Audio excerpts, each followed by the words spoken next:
Xbox Scarlet is reborn as Xbox Series X. What do we now know about the power, and why did Microsoft choose to unveil it at the Game Awards?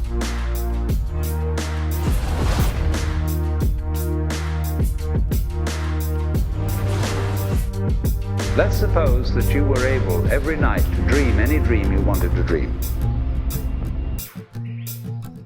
Hi, how you doing? Welcome.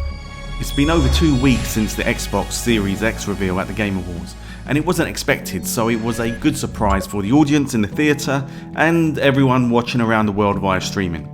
And it is the start of the presentation of next generation hardware, so I just wanted to have a little natter about what happened and what it all means, a summary of everything that we know really. So the information burst that we have now is from the reveal by Microsoft at the Game Awards. Also, there was a blog on the official Xbox Wire website, and there was also some follow-up articles on GameSpot that had been done in tandem with the reveal by Microsoft. So GameSpot, they had 2 of their staff write 2 different articles. They were actually shown the hardware in advance of the reveal. One of the interviews and one of the meetings was with Jordan Ramey, an associate news editor there, and another with Peter Brown, the managing editor.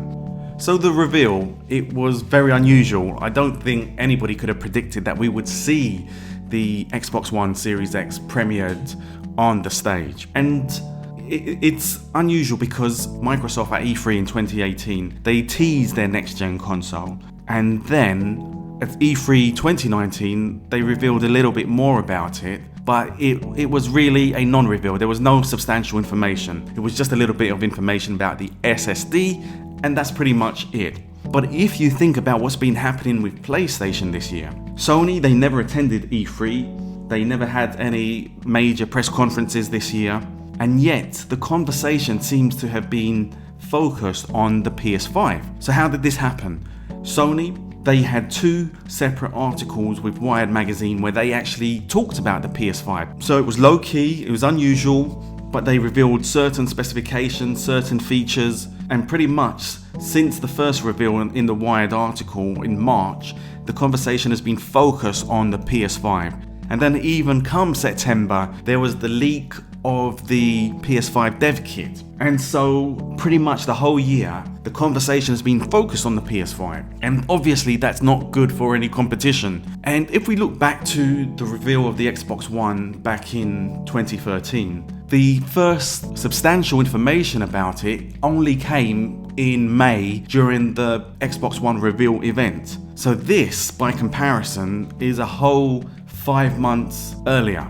So the feeling is, or my feeling about this is, why would Microsoft choose to reveal their hardware in part at this event? And I believe it's to do with the fact that they had to make sure that the people were talking about the next Xbox. And they certainly succeeded with this. So what they did was they announced the new Xbox, they formally gave it a new name. So Microsoft needed to do something, and they did it at the Game Awards on this big world stage. They showed the box, they showed the container, the chassis of the next Xbox. And there was no specific hardware information, but there was a commitment to it being very powerful. But the beauty of showing this box, the container for it, is it now allows people to visualize it, to see what it will look like. And it allows there to be coverage of it, because now magazines, the media, websites, they can now post these pictures and people can visualize it, see it, and see it as an actual product. And if you think about it, since the reveal, this tactic has definitely worked. So the chassis, it's very PC tower-like, like a mini PC tower. And in terms of height, it's apparently the height of 3 Xbox One controllers. And it's a very clean design. It is virtually all black. You can see the Xbox symbol on one side, and there is a slot for putting in the Blu-ray disc. And the way it was shown, the way it was premiered, was that it stands vertically, so it gives it a very unique, very imposing appearance, very unusual for a games console. However, the orientation can as well as being used upright, it can be turned sideways as well. So that means you can normally put it on your TV stand or underneath the TV stand. And at the very top of it, there is a grill, and it made me think of the new Mac Pro, as in it has this strange grill. Apparently it aids in airflow. So how it's been presented to us and through these interviews, what we now know about the chassis is that the next Xbox, the Xbox Series X, it will be very quiet. It runs as quiet as the Xbox One X, and it will keep cool as well. So the design, the case, the extra space is to help the circulation of air and keep the components cool so that it can stay quiet.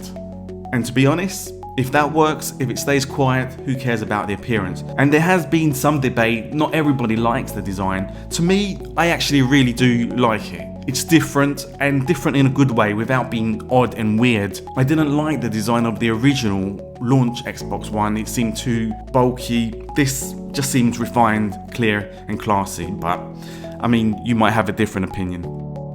Now the controller. At first instance, it seems visually pretty much the same as the Xbox One controller. From the report by GameSpot, what they say is that it's slightly smaller and the back of the controller is curved differently.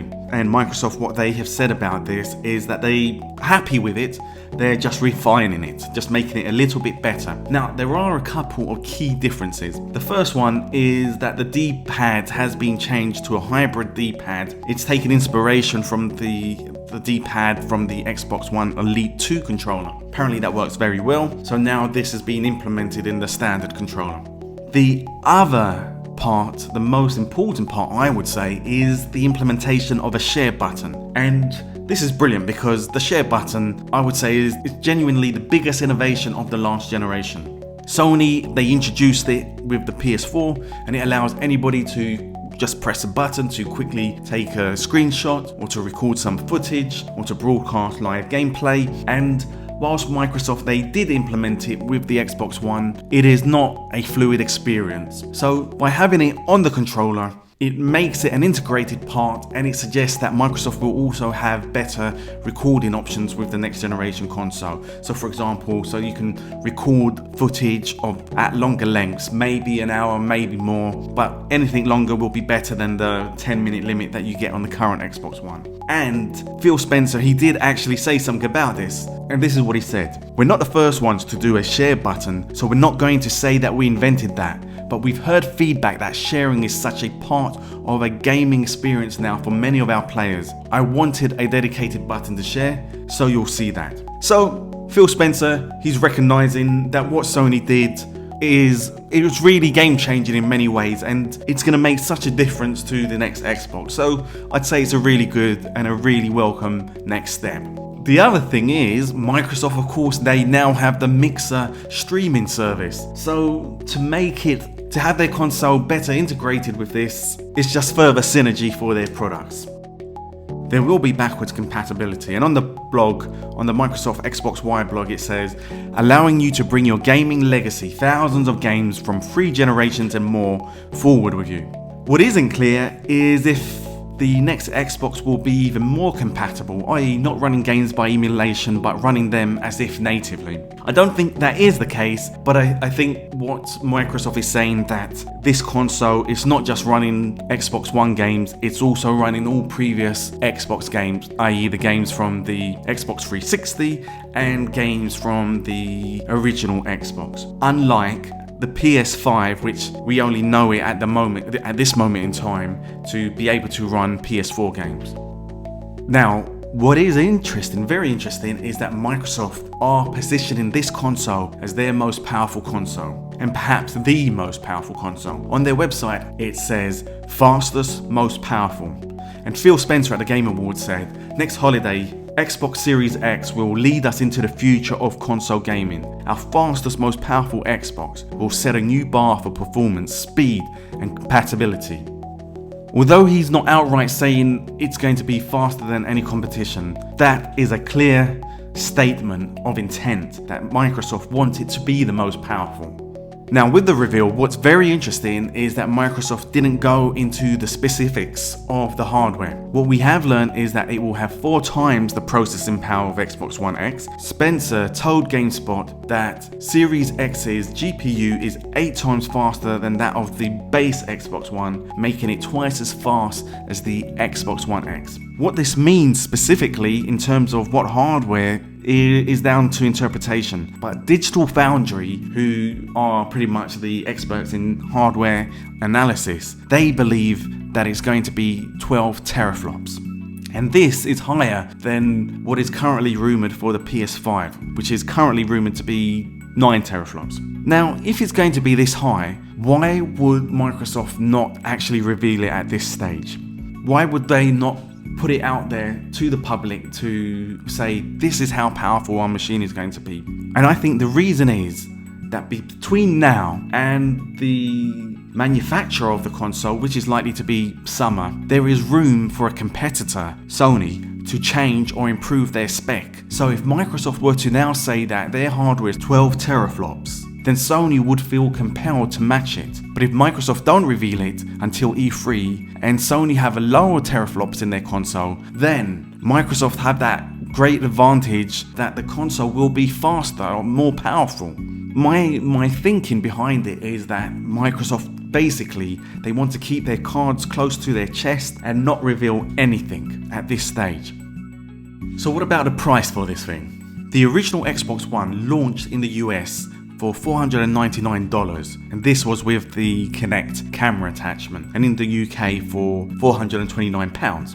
And the Xbox One X launched in the US for $499. For this machine, which is launching 2 years after that, I don't think it's going to be any cheaper than that. So it's quite likely going to be at a $499 price point. And for a console manufacturer, it's very difficult because they have to balance 2 things. They have to make sure that the price is right, that it's affordable, but also that the specification is high enough. And speaking to The Verge in October, Phil Spencer said, "I would say learning from the Xbox One generation is we will not be out of position on power or price. If you remember the beginning of this generation, we were $100 more expensive, and yes, we were less powerful. And we started Project Scarlet with this leadership team in place with a goal of having mass market success." That again is a clear statement that Xbox, they want to have the most powerful console and they want to have an affordable console. Not necessarily the cheapest, but definitely more affordable. Will Microsoft release a cheap, powerful console, or will it release a separate other product? And this is the question. So, this reveal, I think, was actually a big success for Microsoft. They didn't actually reveal the details of their specification, but they did reveal the chassis. They did draw that attention away from the PS5 and the PS5 dev kit, and they've got people talking and people actually wanting to buy this machine now. We just now have to wait until the full reveal, which is likely going to be E3 in June 2020.